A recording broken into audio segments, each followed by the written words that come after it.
There was a tree in our neighborhood being cut down. The rounds were left at the side of the road with a free sign beside them. From there, an idea sparked, one that would combine rammed earth with these wood rounds. In keeping with the theme of adapting the environment using elements already present, I collected a few and started sketching. I chose this portion of the garden for my soon-to-be living sculpture.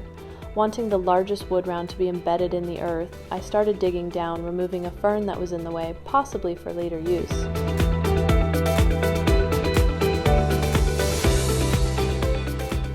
With some strength and strategic rolling, I placed my first wood round into the divot. I packed the dirt back around it, filling the gaps. Here I had my setup for the rammed earth block. As you can see, I also installed the second round on its side. Using a few pieces of plywood and the side of the large wood round, I set up my form and clamped everything in place. From there, I added dirt layer by layer, tamping and compacting the earth as I went. And here is the third round. I went through a few ideations on how to turn this one into a planter. I didn't have the tools or skill to hollow out the inside, so instead I built up. I drilled holes around the exterior of the top, approximately 6 inches apart, following the organic shape of the round. Then I added wooden dowels, cutting them to about the same height. To keep the soil inside, I used chicken wire as the skeleton and moss to insulate the earth. Luckily, living in a moist climate, there's an abundance of moss. I loved the way the moss looked and how it gave an interesting backdrop to the scene.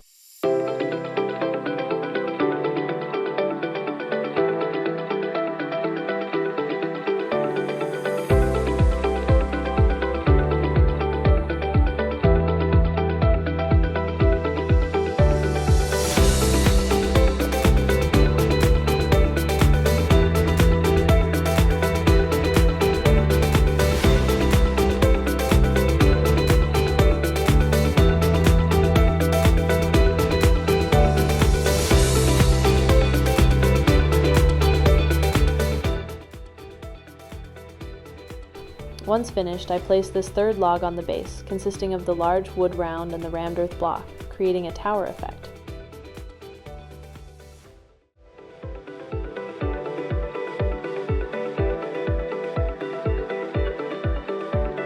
Next was the bottom layer. This planter would be crescent-shaped and only required half the amount of makeshift wall. Most of this project has been a series of winging it moments. From the layout to the materials to the use of the planters. I work with what I have and whatever knowledge I can muster. I'm sure most of the moss, both on the logs and used for insulation, will die off over time, but that's what I expect. I want there to be change. I'm happy to adapt the sculpture in whatever way it needs in order to flourish, grow, and change with its surroundings. Like I said, the intent is for it to blend in while also providing visual interest.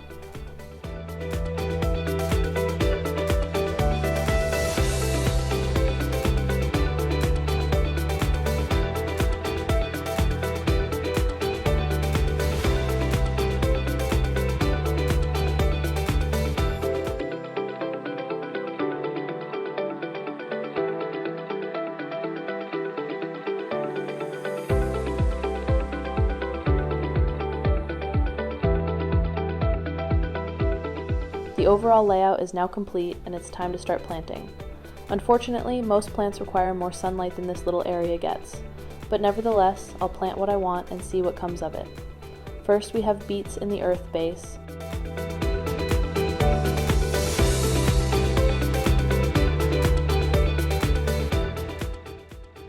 arugula at the top, and green onions on the side. 2 weeks later, this is how it's looking.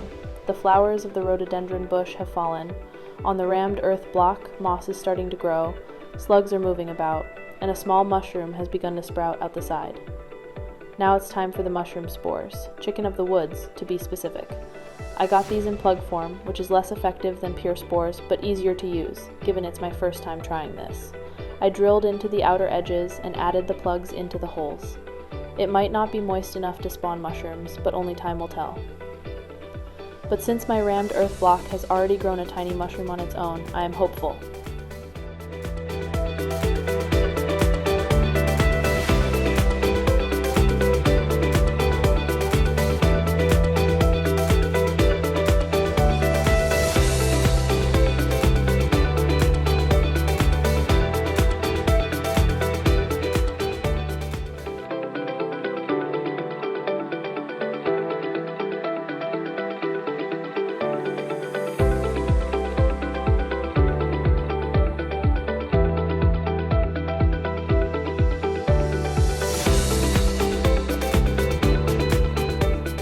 Next, I melted some wax to seal the mushroom plugs. This helps retain moisture and encourages the spores to take root in the log.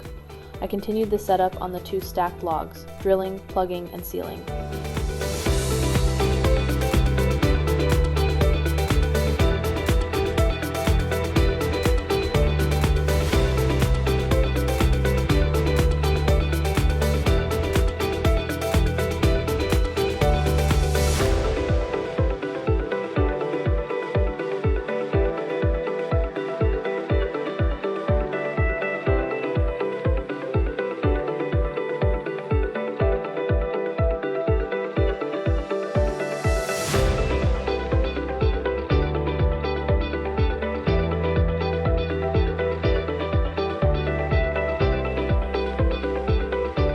Now let's see how things have progressed 6 weeks later.